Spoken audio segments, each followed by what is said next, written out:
Tak melulu soal pantai, Bali juga lekat dengan pesona keindahan alam pesawahan. Apalagi jika mengunjungi daerah Tabanan yang menawarkan atmosfer berbeda yang menyegarkan pikiran melalui objek wisata alam persawahannya.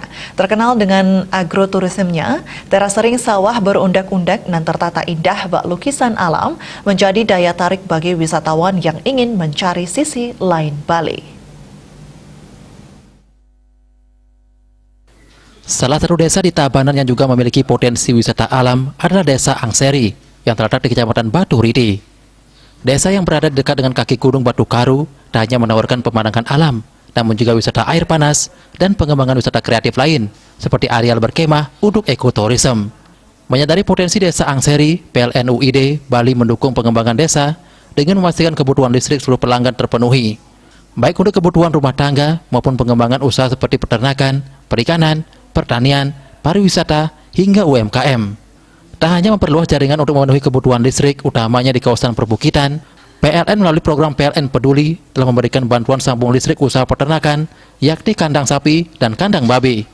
Selain itu, bantuan sambung listrik juga diberikan untuk membantu usaha budidaya ikan koi.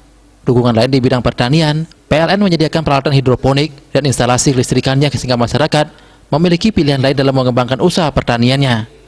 PLN juga menyadari geliat UMKM yang turut berkontribusi pada perekonomian Desa Angseri.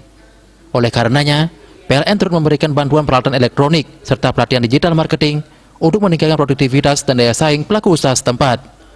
Dalam sambutannya saat meresmikan Desa Angseri sebagai desa 100% PLN Mobile di Balai Desa Angseri, Senin 22 November 2021, General Manager PLN UID Bali, Iwayan Udayana mengatakan bahwa potensi Desa Angseri yang begitu besar ini harus didukung oleh banyak pihak. Itu menyala 24 jam. Jadi Pak Ali ini nanti yang beserta jajaran yang tugasnya kalau listriknya mati, Bapak Ibu telepon itu dengan sigap dan cepat datang ke sana. Jadi puji syukur kehadirat Tuhan Yang Maha Kuasa, hari ini saya manajer dari Selatan, Bapak Ibu semuanya, saya ingin menyampaikan terima kasih yang sebesar-besarnya. Ini sudah menikmati layanan PLN Mobile, kemudian sudah mendapatkan layanan yang paling baik dari PLN. Nanti saya akan sampaikan kenapa kok harus PLN Mobile, kemudian ke depan apa saja yang bisa kita support untuk Desa Angseri supaya desa ini. Dirinya juga memberi perhatian khusus agar kelak Desa Angseri mampu menjadi desa digital yang melek terhadap teknologi. Dikatakannya PLN mendukung digitalisasi Desa Angseri yang nantinya mampu mengelola pariwisata dan usaha lainnya secara digital. Untuk itu pihaknya berkomitmen untuk membantu Desa Angseri dengan memperbanyak infrastruktur listrik dan internet melalui anak usaha PLN yakni Icon Plus. Humas PLN melaporkan.